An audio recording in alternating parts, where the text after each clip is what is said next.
నేను ఈరోజు మానసవీణ అనేటువంటి పుస్తకాన్ని చదవడం జరిగింది.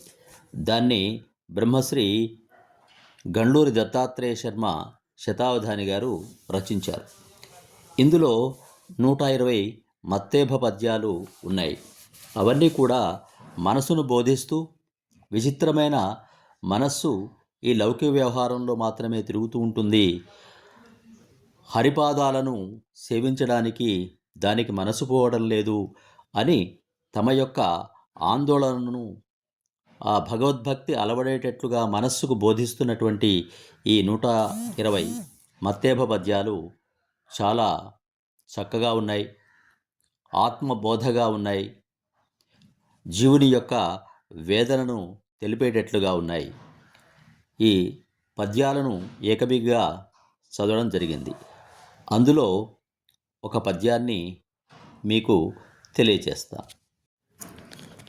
మనసా బాల్యము క్రీడలంతనియు సంరంభంబుతో సాగే, యవ్వనమా ఇంద్రియ సౌఖ్య సంగమమయమై వ్యర్థంబుగా బోయే, తప్పని వార్ధక్యము వచ్చి మీదబడే నీవాసుంత చింతింపవే, మన సర్వేశ్వరుడొక్కడే శరణు నా యాత్యన్ని వారింపగన్.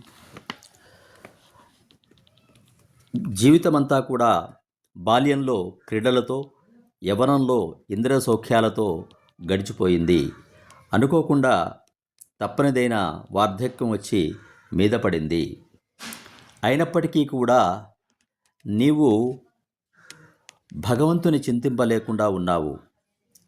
ఈ జీవితం ముగిసిన తర్వాత ఎక్కడికి వెళ్ళాలో ఆలోచింపకుండా వ్యర్థమైనటువంటి ఈ ప్రపంచ సౌఖ్యాల మీదనే నీవు దృష్టిని నిలుపుతున్నావు. కొంచెం కూడా ఆలోచించబడలేదు. లేదు.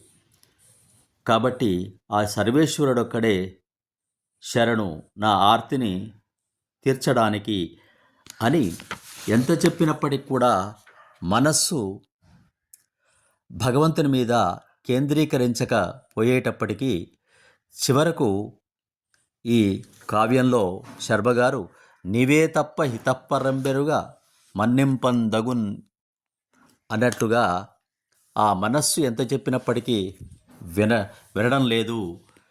ఓ పరమేశ్వర, ఇక నీవే నాకు దిక్కు, నన్ను ఈ ప్రాపంచిక బంధాల నుండి వదిలింపచేయడానికి, మోక్షాన్ని ప్రసాదించడానికి అంటూ కావ్యాన్ని ముగించారు. స్వస్తి.